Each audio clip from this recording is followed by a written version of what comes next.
வணக்கம். கலியுக சகுனி நேயர்களே, இந்த சமுதாயம் எதை நோக்கி போய்கிட்டு இருக்கு? எங்கோ ஒரு இடத்துல ஒரு பிரச்சனை அப்படின்னா நம்ம அதை பேசி ஒரு விழிப்புணர்வு ஏற்படுத்தலாம். ஒட்டுமொத்த சிஸ்டமே எங்க பிரச்சனையா இருக்கு. அப்படி என்ன பிரச்சனை அப்படிங்கிறத நம்ம பார்க்கணும். இன்னைக்கு இன்னைக்கு இல்லை, கிட்டத்தட்ட ஒரு அரை நூற்றாண்டை தாண்டி தமிழ்நாட்டை ஆட்சி பண்ணக்கூடியது சினிமா துறையிலிருந்து வந்தவங்க தான். அப்படி சினிமா துறையிலேருந்து வந்தவங்களை இந்த இளைஞர்களும் சரி மக்களும் சரி அவ்வளோ நம்புகிறாங்க. அந்த அளவுக்கு இவங்களை உச்சத்தில் தூக்கி வச்சு கொண்டாடுறாங்க.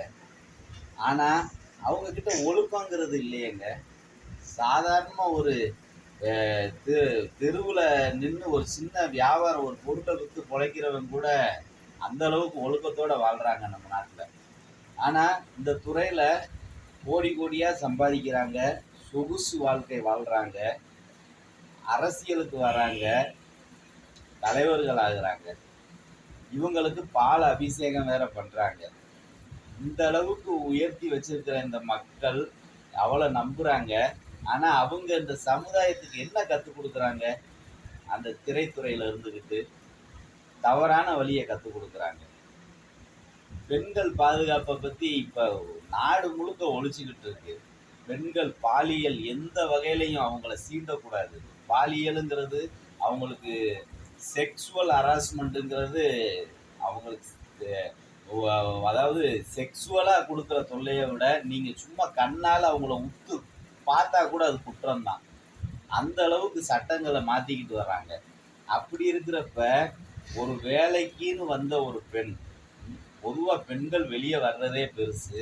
ஆனால் அந்த பெண்கள் பார்த்திங்கன்னா நல்லா படிச்சுட்டு ஒரு எதிர்பார்ப்போடு அந்த துறைக்கு வராங்க. அவங்கள நீங்கள் தப்பாக மிஸ்யூஸ் பண்ணுவீங்களா அப்படிங்கிறதாங்க கேள்வி. எங்கே நடந்துச்சு? கேரளாவில் நடந்திருக்குது. இங்கே இல்லைன்னு சொல்ல முடியாது, தமிழ்நாட்டிலையும் அதிகமாக இருக்கும். ஆனால் கேரளாவில் இன்னைக்கு அதை வெளியே சொல்கிற அளவுக்கு ஒரு தைரியம் வந்திருக்கு. அதுக்கு அந்த நடிகைகளுக்கு நம்ம ஒரு சல்யூட் பண்ணணும். ஏன்னா எங்கே தப்பு நடக்குதோ தப்பு நீ செய்கிறது தப்புன்னு சொல்கிறதுக்கே ஒரு தைரியம் வேணும்.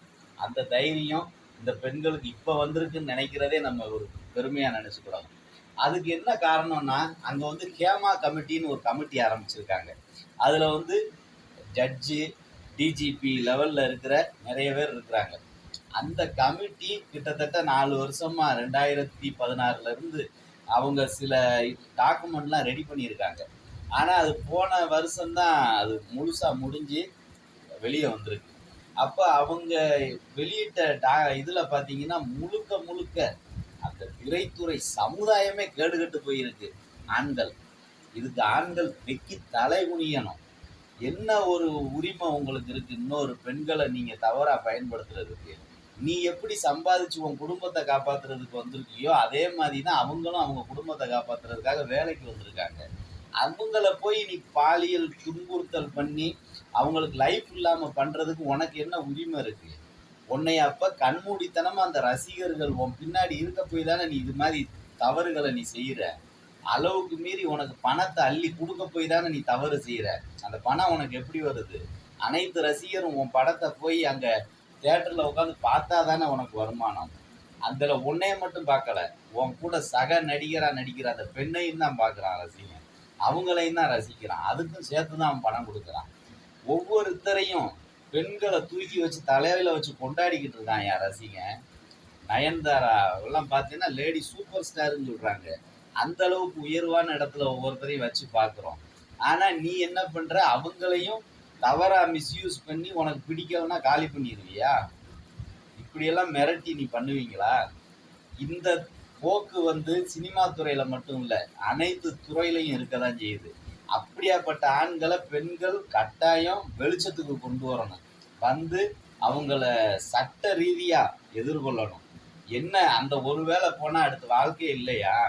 சினிமா துறையில் உனக்கு அடுத்து நான் பட வாய்ப்பு கிடைக்காது, நீ இப்படி தப்பான இதுக்கு வந்தால் தான் உனக்கு படம்னு சொன்னாங்கன்னா கழுது அது வேண்டாம். அவனை அடையாளப்படுத்துங்க, இவன் இப்படி செஞ்சான்னு அவன் மேலே போக்சோ சட்டத்தை போடுவோம், அவனை உள்ளே தள்ளுவோம், அவன் மனைவி அவன் பிள்ளைகள் அதை பார்த்து காரி துப்பட்டும். அந்த மாதிரி ஒரு தைரியம் பெண்கள் வளர்த்துக்கிடணும். அந்த ஒரு இது போனால் போட்டோம். வேற எத்தனை துறை இருக்குதுங்க, அந்த துறையில் நுழைஞ்சு நீங்கள் ஜெயிக்கலாம். எவ்வளவு தன்னம்பிக்கையை நீங்க அந்த சினிமா துறையில காட்டுறீங்களோ அது வேற துறையிலையும் காட்டலாம். எந்த துறையா இருந்தாலும் சரி, பெண்களுக்கு ஒரு பிரச்சனைனா அதை வெளிச்சத்துக்கு கொண்டு வாங்க. கொண்டு வந்து அதை சட்ட ரீதியா எதிர்கொள்ளணும். அப்பதான் இந்த ஆண்கள் சமுதாயம் தன்னை மாத்திக்கிடும். அப்படி இல்லைன்னா எங்கெல்லாம் வாய்ப்பு இருக்கோ அங்கெல்லாம் தப்பு நடந்துக்கிட்டு தான் இருக்கும். இது ஒட்டுமொத்த ஆண்கள் நம்ம சொல்ல முடியாதுங்க. நல்லவங்களும் நிறைய இருக்கிறாங்க.